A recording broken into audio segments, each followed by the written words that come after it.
T minus 4, 3, 2, 1. Following is a 24 Hours podcast. Hi, my name is Jason Hill from Louis XIV, and you're watching the 24-Hour Podcast. Lay your cash on the barrelhead and get on the floor. And all the rest of you away from the door. And everything that you ever thought would come true, I got news for you. Jason Hill, Louis XIV. Welcome back to Vancouver. You weren't here that long ago, were you? January, actually. We played with the Editors in Hot Heat, either early February, late January, sometime around there. Is Vancouver good to the man?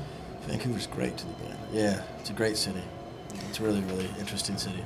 You're not feeling well, so we'll kind of take it easy on you. Ironically, you hit Canada on a day where we've got snow here. I mean, this is what we do not want to show off about our city. It's been snow. We've been just stuck in snow since January. The tour started January 3rd, and it's except for Florida, it's been snow pretty much everywhere. You know, and other than the Southern California dates, but that's more like home, so it's those are easy. But yeah, we just can't. We bring the snow apparently.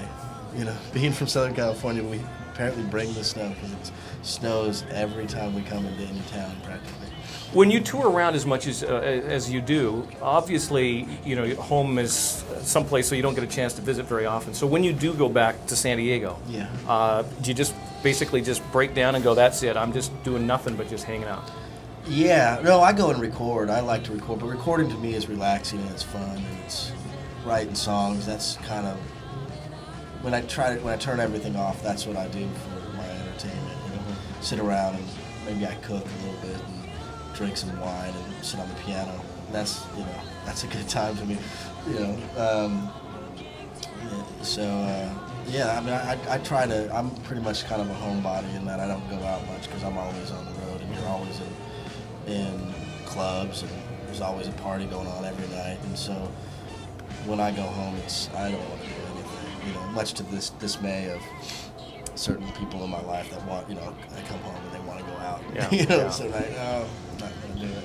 Let's talk about the latest record, Slick Dogs and Ponies. First of all, a great title for a record, great album. Thank you. And I even like the look of the disc. Yeah, thank you. Were you involved in the design of the disc at all? I'm involved in everything. Yeah. Everything. Yeah, absolutely. We wanted it to look like kind of like some of my old favorite records that I would put on. You know, I still am a big avid vinyl collector.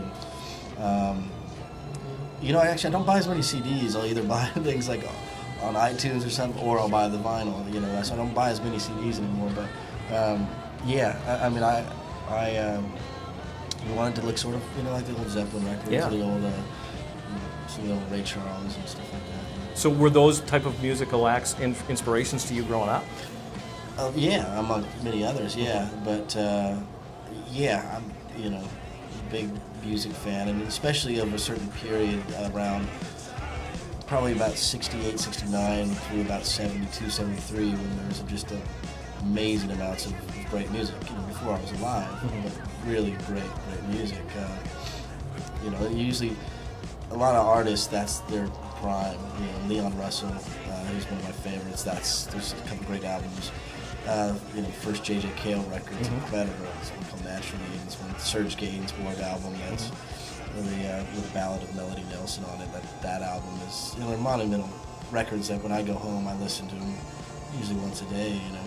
And I think it shows in the finished product because obviously your band or your music has so many different levels and layers to it, and obviously you must come from a whole different musical background yourself. Yeah. And you're not a typical. I mean, I guess you're called a post-punk or post-punk revivalist. Is that what the? I don't know what that means. The media terms you I use? don't know what that meant. I don't know. People have said lots of things about us, and I think it's because it's hard to define us. I think because we're just a product of us as individuals and what we make musically. It's sort of, you know, I think, in all humility or whatever the word would be, some of the best bands are like that, where they're defined by themselves. You know, Led Zeppelin isn't a heavy metal band. You know, they're Led Zeppelin.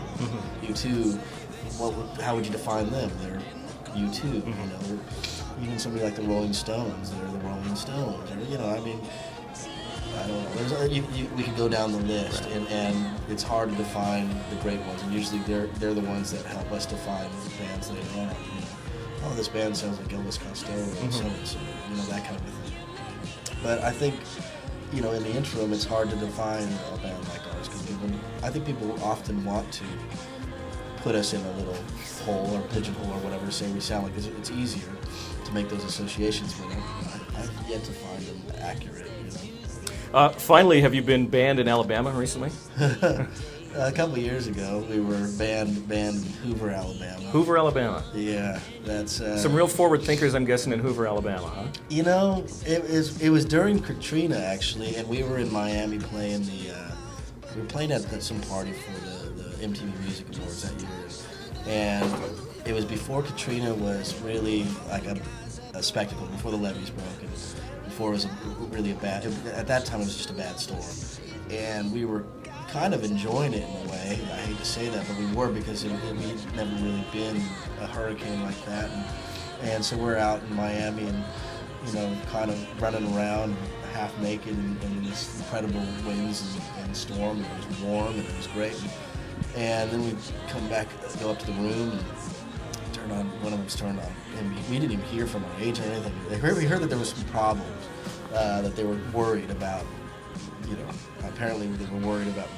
So people were worried about their daughters being, I don't know what, but something was going to happen or something, So the PTA or somebody called a big meeting in town, and they banned us from playing in that town. But it's sort of ridiculous because I believe Snoop Dogg later on played a couple months later or something, and I gotta think that some of his lyrics are probably and our lyrics aren't even that bad. Yeah. I don't know what there's a little flirtation in some of them, and I think the album cover scared him. A little bit of a girl's, bottom. It was ridiculous. It was really, really funny. But the good thing is we still got paid, and we didn't have to drive in the bus, or I don't know if we're gonna fly or drive. But the next day we were supposed to play it.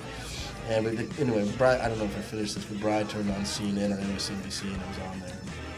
I was like, really? Oh, we're not playing? All right, great.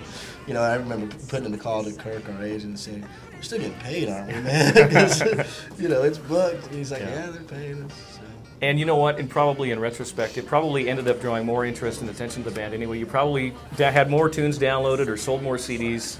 So any press is good press, I guess, huh? Oh, yeah. I thought it was great. I mean, it was funny. I remember calling my mom. One of the first phone calls I made was to my mom. And said, hey, Mom, turn on the TV. We're banned in Alabama. And my mom's from Arkansas, and so it was kind of funny. I enjoyed it. I enjoy all those things when people tended to take us wrong. There was a great article in Guardian a couple of years ago about 10 reasons why you should not like Louis XIV. Yeah. That was one of my favorites of all time. I mean, because it was literally there was a quote in there that said, I would love this band if they weren't so irresponsible. Really? And I thought that was just great. Yeah. That just says a lot about the writer. Like, she was literally like, said that our cover depicted a dead, raped girl on the floor and all this. We defiled her with writing song titles on her back and all this stuff that was just like outrageous. Very funny. So I thought all that kind of stuff was really, really humorous.